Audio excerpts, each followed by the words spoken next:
Hi, it's Rita with Transform You. Just wanted to check in to see how you're doing, and also I wanted to share my latest blog with you.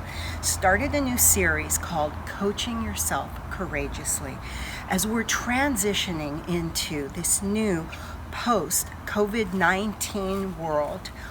What do you want to take with you? Courage is something we definitely want to take because everything's going to be a little different as we're transitioning in. So in today's blog, what I'm sharing with you is 3 pillars that contribute to a person who has that never give up spirit. What are they? Perseverance, hope, and that much needed trait of patience. So please click the link in the bio to read the blog and let me know how you're doing. I love hearing back from you. Make it a strong day.